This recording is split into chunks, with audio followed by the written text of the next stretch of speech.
CM Ashok Gehlot ने CMO में विभाग के प्रमुखों की बैठक। पिछली नई योजनाओं को बनाने और किसानों की कर्ज माफी पर मॉनिटरिंग समेत तमाम मुद्दों पर चर्चा। सभी विभागों के प्रमुख शासन सचिव, अतिरिक्त सचिव बैठक में मौजूद।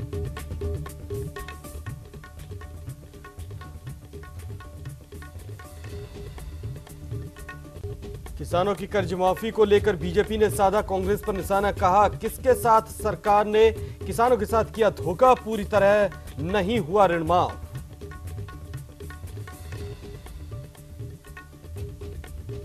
सरदार शहर में एक स्वाइन फ्लू का मरीज मिलने पर स्वास्थ्य विभाग में हड़कंप। इलाज के दौरान मरीज की मौत।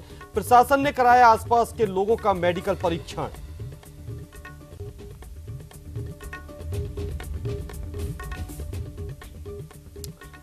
राजस्थान से पैसा कमाने गए साबिर को सऊदी अरब में बनाया बंधक। परिजनों को फोन पर बताया बीती। परिजनों ने सरकार से लगाई गुहार।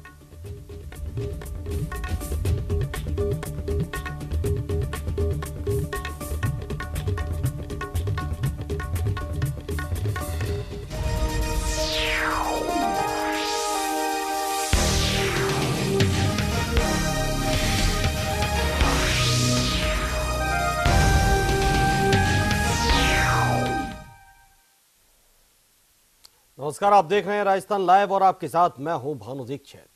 सीएम अशोक गहलोत ने सीएमओ में सभी विभागों की बैठक ली। बैठक में कई मुद्दों को लेकर चर्चा की गई। जनता को पारदर्शी, जवाबदेही, संवेदनशील और कुशल प्रशासन मिले, इस पर मंथन किया गया। चिकित्सा, शिक्षा, विद्युत और पेयजल आपूर्ति की सुविधाएं कैसे बेहतर हो, इस पर भी चर्चा की गई। इसी दौरान सभी विभागों के सेक्रेटरी बैठक में मौजूद रहे।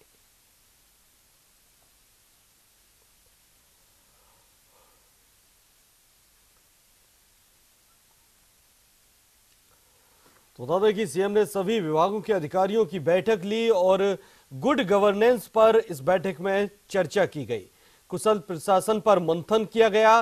कैसे पानी की समस्या को दूर किया जाए, शिक्षा को कैसे बेहतर बनाया जाए, इस सभी मुद्दों को लेकर इस बैठक में चर्चा की गई। इस पर हमारे संवाददाता रहमतुल्लाह हमारे साथ बने हुए हैं। रहमतुल्लाह, क्या कुछ हुआ इस आज की बैठक में? ये इस बैठक के क्या कुछ मायने अब देखने को मिल रहे हैं?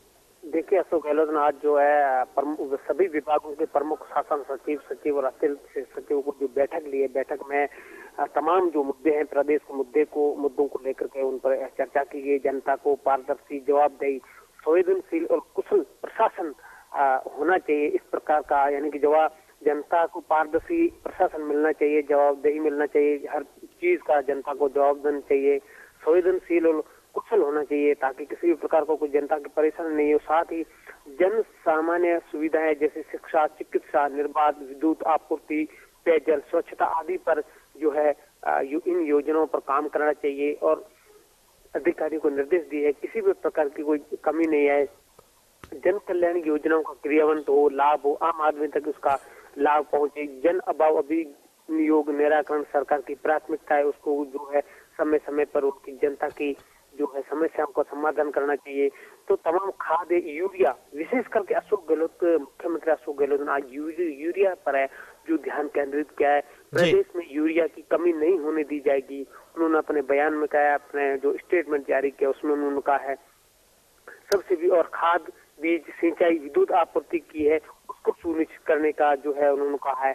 और सभी विभागों को जनहित में सकारात्मक सुझाव देना जो है जो विभागों द्वारा जनहित में दिए गए सकारात्मक सुझाव है, अगर देता है जनता के कोई भी देते हैं तो उनका स्वागत किया जाए। तो तमाम जो बिंदुओं पर उन्होंने जो अधिकारियों से बात की है और जनता तक योजनाओं को पहुंचाना और जनता की समस्याओं का समाधान का, जनता को जवाब देना, हर किसी भी जनता के सवाल का जवाब देना, ये है अधिकारी को निर्देश दिए।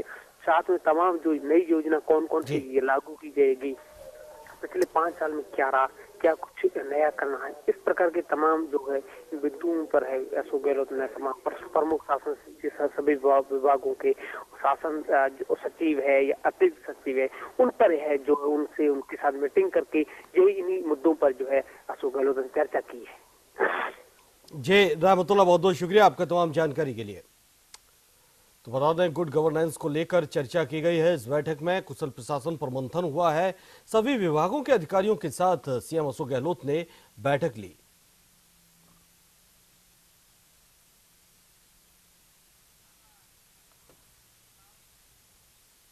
सीएम अशोक गहलोत गुरुवार को सुबह सचिवालय पहुंचे, जहां सीएम गहलोत से आरएएस का प्रतिनिधिमंडल ने मुलाकात कर उन्हें बधाई दी। इस दौरान गहलोत ने कहा कि हमारा एकमात्र मकसद है गुड गवर्नेंस। उन्होंने कहा कि आपके सहयोग से ही जनता को गुड गवर्नेंस दे पाएंगे। सचिवालय में गहलोत से आईएएस अधिकारियों ने भी मुलाकात की।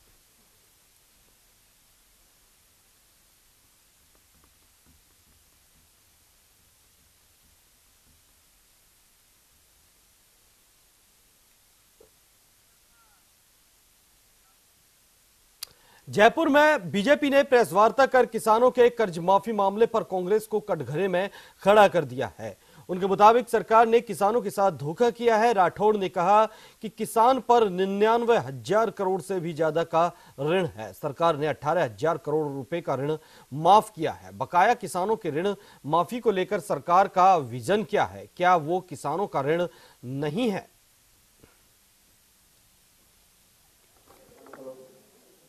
किसान है, किसी किसान ने आत्महत्या नहीं की, उसके बाद भी किसान की आत्महत्या की बात कही। लोग लुभावनी बात करते हुए वक्त इन्होंने सिर्फ वोट की फसल काटने के लिए इस प्रकार की घोषणा की, जो घोषणाएं अब इनके गले में पड़ी है। और हम सरकार को मजबूर करेंगे कि सरकार ने जन घोषणा के माध्यम से राजस्थान के जन से, राजस्थान के आवाम से जो वादे किए हैं वो वादे इस सरकार को पूरा करना पड़ेगा, वरना सदन से सड़क तक की लड़ाई हम करेंगे। कोटा में राजपूत हॉकी क्लब सोसाइटी के संयुक्त तत्वाधान में 3 दिवसीय वर्कशॉप का आयोजन किया जा रहा है, जहां 9वीं हॉकी राजस्थान सीनियर पुरुष राज्य स्तरीय हॉकी प्रतियोगिता 2018 का 25 दिसंबर को आयोजित की जाएगी। वहीं आयोजन समिति के अध्यक्ष और कोटा हॉकी के चेयरमैन बजतेज सिंह बराड़ ने कहा कि हॉकी प्रतियोगिता के लिए कोटा टीम के 18 सदस्य टीम का चयन 21 दिसंबर को किया जाएगा। इस प्रतियोगिता के आधार पर 9वीं हॉकी इंडिया सीनियर पुरुष नेशनल प्रतियोगिता, जो कि चेन्नई में 7 जनवरी से आयोजित होने वाली है, उस प्रतियोगिता में भाग लेने के लिए हॉकी राजस्थान टीम का चयन किया जाएगा। वहीं कोटा हॉकी सचिव सुमीर सिंह कछावा ने बताया कि हॉकी राजस्थान का राष्ट्रीय खेल होने के बावजूद लोगों में इसके प्रति कम रुझान है। वहीं युवाओं में हॉकी को लेकर जागरूकता लाने के लिए इस खेल का आयोजन किया जा रहा है।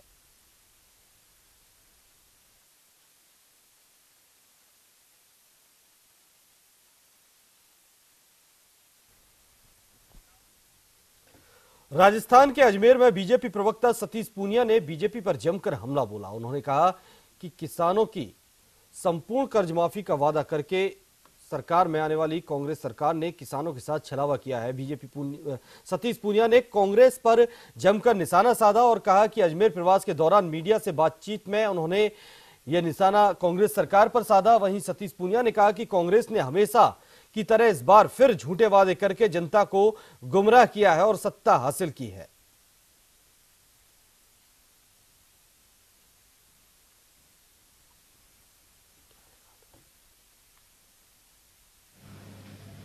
देखिए, इसका मिला तो हमारी कोशिश रहेगी, सरकार से हम मांग करेंगे, उम्मीद रखेंगे कि इस तरीके की नीतियों को जारी रखें।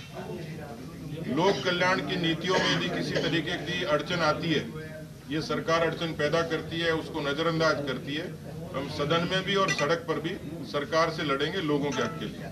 जब प्रतिपक्ष के नेता को लेकर अभी तक कोई निर्णय नहीं ले पाई, हम लोग इंतजार कर रहे थे कि सरकार का विधिवत गठन हो जाए और इसी महीने में किसी एक दिन विधायक दल की बैठक होगी जिसमें इस बात का निर्णय होगा। केकड़ी विधानसभा क्षेत्र में 3 तहसीलों में तहसीलदारों के पद रिक्त होने से आम आवाम को राजस्व कामकाज के लिए दर दर भटकना पड़ रहा है, लेकिन प्रशासनिक अधिकारी ग्रामीणों की सुध नहीं ले रहे हैं, जिससे लोगों में गहरा आक्रोश है और क्षेत्र की जनता को नई सरकार से उम्मीद जगी है। मार्वल नगरी के रूप में विख्यात सावर में तहसीलदार का पद 2 महीने से रिक्त चल रहा है। वहीं नायब तहसीलदार का पद 2 वर्षों से रिक्त चल रहा है। ऐसे में मार्वल खदान संचालकों और ग्रामीणों को राजस्व काम के लिए दर दर भटकना पड़ रहा है। ऐसे ही हालात सरवाड़ तहसील के हैं। यहां उपखंड मुख्यालय पर तहसीलदार का होना अति आवश्यक है, लेकिन यहां लंबे समय से तहसीलदार और नायब तहसीलदार का पद रिक्त है, जिसके चलते लोगों को भारी परेशानी का सामना करना पड़ रहा है। पद भरने के लिए स्थानीय लोगों ने कई बार जनप्रतिनिधि को ज्ञापन सौंपा, लेकिन परिणाम ढाक के तीन पात ही रहा। सरवाड़ में पटवारियों का भी टोटा है, जिसके चलते किसानों को भारी परेशानी हो रही है।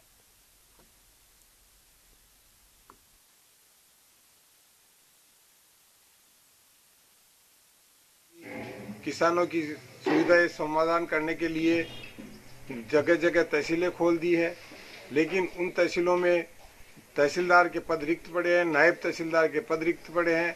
इससे किसानों को भारी दुविधा का सामना करना पड़ रहा है। सावर में तहसीलदार और नायब तहसीलदार दोनों के पद रिक्त है।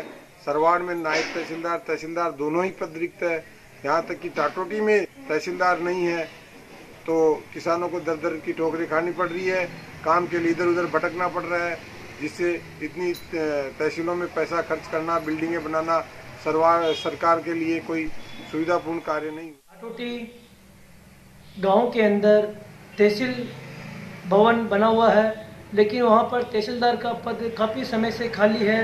न वहाँ तहसीलदार है, न उप तहसीलदार है। वहां पर केवल एक बाबू है, जिसके भरोसे पूरी तहसील बाबू ही संभाल रहा है। और गाँवों में गरीबों को तहसीलदार न होने के कारण इधर उधर भटकना पड़ रहा है। टाटोटी तहसील वहाँ पे काफ़ी समय से, काफ़ी महीनों से तहसीलदार जी का जो पद है वो रिक्त पड़ा है। न तहसीलदार है, न कोई है, कोई दूसरा बाबू है, न कोई कर्मचारी है। मात्र एक बाबू के ऊपर पूरी तहसील यहाँ चल रही है। आसपास ग्रामीण क्षेत्रों से किराया भाड़ा लगा के कोई गरीब किसान अपनी समस्या लेके वहाँ आता है, लेकिन उस समस्या का समाधान वहाँ नहीं होता है। न कोई अधिकारी, न कोई कर्मचारी वहाँ मिलता है। भाजपा चुनाव, विधानसभा चुनाव से पहले पूर्व जिला भाजपा में चल रही अंतर्कलह की एक तस्वीर सामने आई। करौली विधानसभा चुनाव में टिकट को लेकर चल रही मारामारी में नगर परिषद सभापति और भाजपा जिला अध्यक्ष में झगड़े की रंजिश आखिर बाहर आ ही गई। नगर परिषद सभापति राजाराम गुर्जर ने जिला अध्यक्ष रमेश राजौरिया के घर को अवैध निर्माण घोषित करते हुए उनके घर पर नोटिस चस्पा करा दिया। नोटिस मामले में भाजपा के जिला अध्यक्ष रमेश राजौरिया का कहना है कि शाम को वे जब घर पर आए तब उन्हें अवैध निर्माण कार्य का नगर परिषद द्वारा लेटर चस्पा मिला।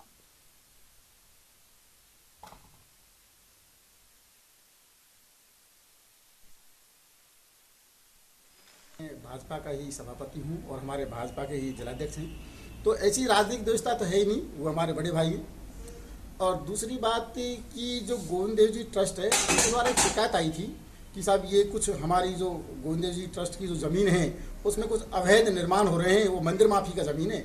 तो मैंने नोटिस तो नगर परिषद से दिया गया हुआ है, लेकिन पहले हम जांच करवाएंगे। अभी रिपोर्ट करने के लिए पटवारी और तहसीलदार को भेजा हुआ है। यदि रिपोर्ट में ऐसे मंदिर माफी में है तो हो सकता है कार्रवाई होगी, नहीं तो मंदिर माफी में नहीं होगा तो कार्रवाई क्यों करेंगे। कुल मिलाकर के मैं इतना कहना चाहता हूं कि नगर सभापति स्वयं अपने आप के मकान की वस्तु स्थिति सामने रखें। इनका स्वयं का मकान किस ढंग से बना हुआ है, क्या उसकी स्वीकृति है, क्या उसके पास पट्टा है, पहले अपनी स्थिति को सामने रखें, उसके बाद अन्य लोगों पर कार्रवाई करें तो ज़्यादा अच्छा होगा। पहले खुद अपने आप की कार्रवाई को संभालें।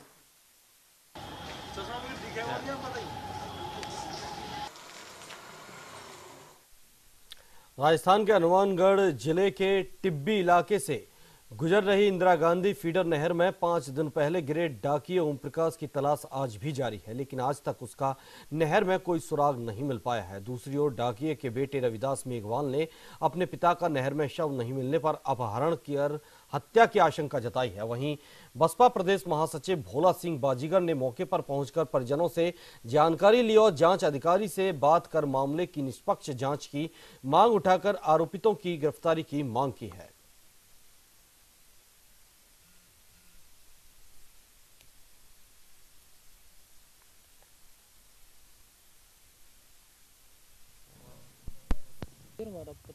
कि मेरे पापा को बहुत तंग किया जा रहा था और मेरे पिताजी बहुत परेशान थे और पोस्ट ऑफिस से बार बार फ़ोन आ रहे थे और थाने से भी फ़ोन आ रहे थे। तो मेरे पिताजी सुबह 4 बजे वो यही कह कर गए थे भी मैं अपने अफसरों से मिलने जा रहा हूँ।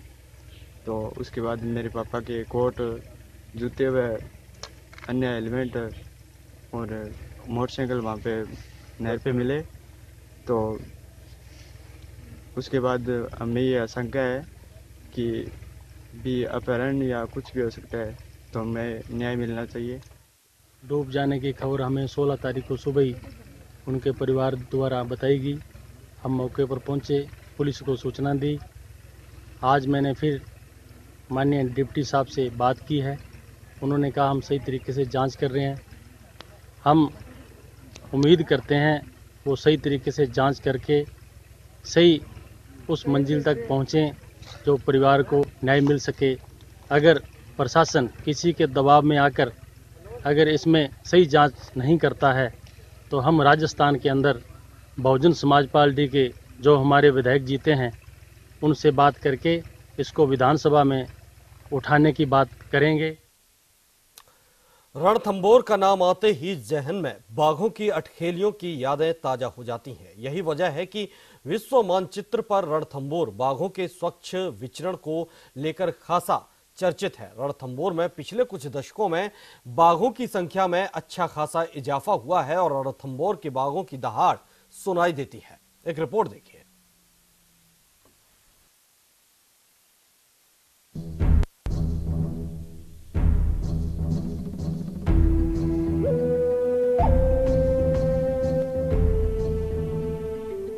सरकार ने बाघों के संरक्षण एवं संवर्धन को लेकर 1972 में रणथंभौर नेशनल पार्क की स्थापना की थी। उस वक्त रणथंभौर में गिने चुने ही बाघ थे, मगर जैसे जैसे वक्त गुजरता गया वैसे वैसे रणथंभौर में बाघों की संख्या में इजाफा होता चला गया। रणथंभौर में लगातार बाघों की संख्या में हुई वृद्धि में सरकार के साथ ही वन महकमे के आलाधिकारियों सहित यहाँ के वन कर्मियों, वन्य जीव प्रेमियों और रणथंभौर भ्रमण पर आने वाले सैलानियों का बड़ा योगदान है। रणथंभौर में वर्तमान में करीब 65 बाघ है, जिनमें 24 नर और 24 मादा और 17 शावक शामिल हैं। रणथंभौर में बाघों के लगातार बढ़ते कुनबे के कारण यहाँ बाघों के लिए टेरिटरी का दायरा कम पड़ता जा रहा है। ऐसे में वन विभाग द्वारा NTCA से हरी झंडी मिलने के बाद कई बाघों को अन्य शिफ्ट करने की कवायद की जा रही है। सरिस्का टाइगर रिजर्व में 8 टाइगर भेजे थे और उसके बाद मुकुंदरा टाइगर रिजर्व में 2 टाइगर भेजे हमने और एक T24 को सज्जनगढ़ बायोलॉजी पार्क में पहले भेजा गया था। और भविष्य में अब NTCA द्वारा, चीफ वाइल्ड लाइफ वार्डन द्वारा अगर आदेश जारी होते हैं तो सरिस्का और मुकुंदरा में और टाइगर भेजे जाने की संभावना है। सही है, रणथंभौर में जो टाइगर है वहाँ सर्वाइव कर पाते हैं? हाँ बिल्कुल सर्वाइव कर रहे हैं और सरिस्का में तो ब्रीडिंग भी हुई है, टाइगरों की संख्या बढ़ी भी है। रणथंभौर से अन्य बाघ शिफ्ट करने का पहला कार्य साल 2008 में हुआ था। उस वक्त रणथंभौर से बाघ विहीन हो चुके अलवर जिले के सरिस्का टाइगर रीजन में पहला बाघ भेजा गया था, जिसे रणथंभौर में दारा के नाम से जाना जाता था। उसके बाद साल 2019 में एक साथ 5 बाघों को रणथंभौर से सरिस्का भेजा गया। इसी तरह साल 2010 में एक साथ 2 बाघ रणथंभौर से एक बार फिर सरिस्का भेजे गए। इस तरह रणथंभौर से सरिस्का का कुल 8 बाघियों को शिफ्ट किया जा चुका है, जिसमें T1, T7, T10, T12, T18, T44, T51 और T52 शामिल हैं। रणथंभौर में बाघों के लिए दायरा कम पड़ने को लेकर सरकार द्वारा कोटा जिले में मुकुंदरा हिल्स टाइगर रिजर्व को डेवलप करने का काम तेजी से किया जा रहा है। कुमुंद्रा में भी अप्रैल 2018 में रणथंभौर से पहला बाघ T99 में शिफ्ट किया गया। इसके बाद 2 दिन पूर्व 18 दिसंबर 2018 को दूसरी बाघिन T106 को शिफ्ट किया गया। इसी तरह मुकुंदरा में भी रणथंभौर से अब तक 2 बाघ भेजे जा चुके हैं। वही रणथंभौर का एक बाघ T24 उदयपुर के सज्जनगढ़ बायोलॉजिकल पार्क में भी भेजा गया है। बड़ी बात यह है कि टाइगरों की जो वंश वृद्धि हो रही है उसको देखते हुए बहुत अच्छा हो रहा है और डिपार्टमेंट और सरकार बहुत अच्छा कर रही है। एक जगह यहाँ लड़ कर के मरेंगे उससे बढ़िया है दूसरी जगह आबाद हो, और ये बहुत ही अच्छा कदम है क्योंकि इनको तो बढ़ाना है, प्रजनन चल ही रहा है ब्रीडिंग चली रही है, ग्रोथ हो ही रही है, क्यों नहीं दूसरी जगह इससे आबाद हो और लोगों को उसका फ़ायदा मिले। हालांकि शुरू में जब टाइगरों की शिफ्टिंग हुई थी तो निश्चित रूप से सवाई माधोपुर के निवासियों को ये बुरा लगा था कि सवाई माधोपुर के टाइगर दूसरी जगह जा रहे हैं। तो उस टाइम हमको अच्छी तरीके से पता है कि उस टाइम प्लेन से शिफ्टिंग की गई थी, तो प्लेन से शिफ्टिंग के टाइम लोगों को बुरा लगा था और ये लगा था कि भाई सवाई माधोपुर के टाइगरों को और जगह क्यों भेजा जा रहा है। लेकिन जब यहाँ टेरिटरी की बात देखते हैं, संख्या की बात देखते हैं, तो जगह कम पड़ रही है और टाइगरों की संख्या ज़्यादा हो गई है। ऐसी स्थिति में जब वो आपस में लड़ कर के मरने लगे हैं या आसपास के इलाकों को नुकसान पहुंचाने लगे हैं, आबादी वाले इलाकों को, इस स्थिति में अगर उनको बाहर जा कर के और अगर आबाद किया जा रहा है, उन मुकंदरा हिल्स हो चाहे सरिस्का हो, तो निश्चित रूप से सवाई माधोपुर के लिए तो एक गौरव का विषय है। रणथंभौर के बाघों से प्रदेश के अन्य टाइगर रिजर्व आबाद हो रहे हैं। ऐसे में रणथंभौर से जुड़े लोगों सहित वन्यजीव प्रेमियों का कहना है कि रणथंभौर में बढ़ते बाघों के दबाव को देखते हुए वन विभाग के बाघों को अन्य शिफ्ट करने की कवायद सराहनीय है। न्यूज इंडिया के लिए सवाई माधोपुर से दिलीप कुमार पाटीदार की रिपोर्ट। भीलवाड़ा की भ्रष्टाचार निरोधक ब्यूरो की टीम ने सरकार को 14 लाख रुपए की चपत लगाने वाली मिनरल कंपनी और विद्युत विभाग के 4 अधिकारियों के खिलाफ मामला दर्ज कर लिया है। मामले में प्रथम दृष्टया सभी तथ्य सही पाए गए हैं। एसीबी अब कंपनी मालिक और दोनों अधिकारियों पर जल्द ही कार्रवाई करेगी। भ्रष्टाचार निरोधक ब्यूरो भीलवाड़ा सेकेंड ऑफिस पे एक परिवाद बिजोलिया से प्राप्त हुआ था, जिसमें उन्होंने बताया था कि बिजोली छोटी बिजोलिया में एक माइन है, उस पर एग्रीकल्चर कनेक्शन 2 एग्रीकल्चर कनेक्शंस हैं। उन कनेक्शंस के मार्फत जो है वो नुकसान सरकार को पहुंचा रहे हैं, जबकि माइनिंग में या जो माइंस है उनमें व्यावसायिक श्रेणी का बिजली कनेक्शन होना चाहिए, जबकि वहां पे वो एग्रीकल्चरल श्रेणी का कनेक्शन चलाकर वो सरकार को लाखों रुपए का नुकसान पहुंचा रहे हैं, जिस पर ब्यूरो द्वारा परिवाद संख्या 90/2017 दर्ज किया जाकर इसकी जांच की गई। तो जांच में प्रथम दृष्टया जो आरोप लगाए थे परिवाद में, नैनवा में सरपंच का हाई वोल्टेज ड्रामा जो बैठक से बाहर आकर के दूसरे पक्ष के साथ गाली गलौज करता नजर आया। दूसरे पक्ष के लोगों ने भी सरपंच की जमकर ठुकाई कर दी। ग्राम सभा की लड़ाई पुलिस थाने तक पहुंच गई। दोनों पक्षों में अलग अलग रिपोर्ट पुलिस थाने में दे दी गई है। पुलिस ने फिलहाल सरपंच के साथ मारपीट करने वाले जितेंद्र को शांति भंग में गिरफ्तार कर लिया है। बता दें कि ग्राम पंचायतों में किस प्रकार ग्राम सभाओं का आयोजन होता है, जनप्रतिनिधि को लेकर किस प्रकार आम जनता का रवैया रहता है, वामन गांव में सरपंच के साथ हुई मारपीट का मामला ये साबित करता है कि आने वाले वक्त में अब जनप्रतिनिधियों की सुरक्षा को लेकर भी सरकार की ओर से पहल की जानी चाहिए।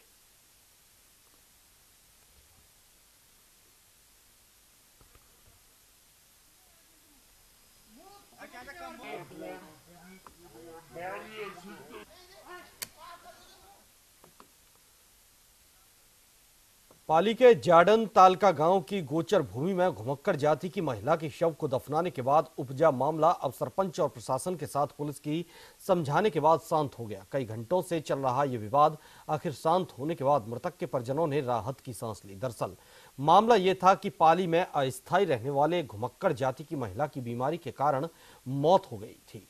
यहां शव को दफनाने की जगह नहीं मिलने पर जिला कलेक्टर सुधीर कुमार शर्मा ने नगर निगम को अंतिम संस्कार के लिए पत्र लिखा, लेकिन दफनाने के लिए उचित जगह नहीं होने के कारण परिषद ने भी मामले में दिलचस्पी नहीं दिखाई। कई घंटे मृत महिला को लेकर घूम रहे परिजनों ने आखिर मंगलवार रात को मारवाड़ जंक्शन उपखंड क्षेत्र के जाडन तालका गांव की गोचर भूमि में ही दफना दिया।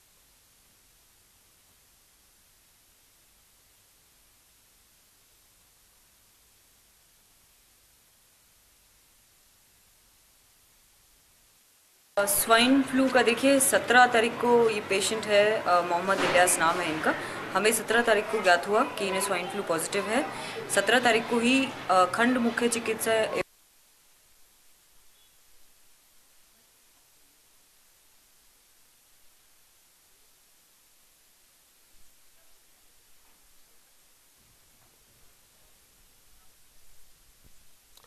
सरदार शहर के वार्ड 36 में एक मरीज स्वाइन फ्लू का मिलने पर स्वास्थ्य विभाग में हड़कंप मच गया, जिस पर विभाग ने तुरंत कार्रवाई कर मोहम्मद इलियास का स्वास्थ्य विभाग में चेकअप करवाया, जिसकी जांच में इलियास को स्वाइन फ्लू पॉजिटिव पाया गया। वहीं इलियास को गंभीर हालत में जयपुर रेफर कर दिया गया, जहां उसकी उपचार के दौरान मौत हो गई। वहीं प्रशासन ने तत्परता दिखाते हुए परिवार सहित आसपास के लोगों का भी मेडिकल परीक्षण करवाया। स्वाइन फ्लू का देखिए 17 तारीख को ये पेशेंट है, मोहम्मद इलियास नाम है इनका। हमें 17 तारीख को ज्ञात हुआ कि इन्हें स्वाइन फ्लू पॉजिटिव है। 17 तारीख को ही खंड मुख्य चिकित्सा एवं स्वास्थ्य अधिकारी के दफ्तर से RRT रैपिड रिस्पांस टीम उनके घर गई है। सारी एक्टिविटी करवाई गई थी 17 तारीख को ही। उसके बाद 2 दिन तक पूरे वार्ड में, वार्ड नंबर 36 का ये पेशेंट था, पूरे वार्ड में सघन एक अभियान चलाया गया, जिसके तहत जितने भी ILI पेशेंट अड़ोस पड़ोस में 200 घरों का लगभग सर्वे हुआ है, मिले हैं जितने भी ILI पेशेंट, सबको एंटीबायोटिक एंटीकोल्ड ट्रीटमेंट सभी को दिया गया है। सीकर के शेखावाटी में लगातार जमाव बिंदु से नीचे रहने के कारण खेतों में खड़ी फसल के खराब की आशंका बढ़ गई है। तेज सर्दी के कारण खेतों में खड़ी चना, सरसों और गेहूं की फसलें बर्बाद हो रही हैं। वहीं तेज सर्दी से अभी कम होने का कोई आसार नजर नहीं आ रहे। वहीं खेती के जानकार लोगों का कहना है कि अगर तेज सर्दी में फसलों को बचाने के उपाय नहीं किए गए तो फसल सर्दी के कारण खराब हो जाएगी।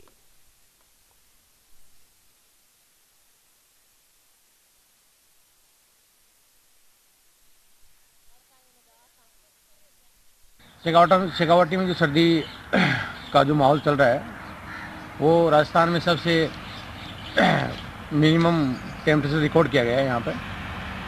तो मैं ये कहना चाहूँगा किसानों को कि इस जो सर्दी पड़ रही है इससे फसलों को कैसे बचाया जाए। तो पहले तो जहाँ बर्फबारी हो रही है या सर्दी मिनिमम टेम्परेचर डिक्रीज हो रहा है टेम्परेचर, तो वहाँ पर पानी देना चाहिए फसलों को, पहली बात। तो दूसरी बात, जो नर्सरी वाली जो हॉर्टिकल्चर क्रॉप्स है वहाँ पर टाटियाँ बांध के और एज ए शेल्टर बेल्ट लगाना चाहिए। शेखावाटी में जो सर्दी का जो माहौल चल रहा है वो राजस्थान में सबसे मिनिमम। राजस्थान लाइव में फिलहाल इतना ही। देखते रहिए न्यूज़ इंडिया।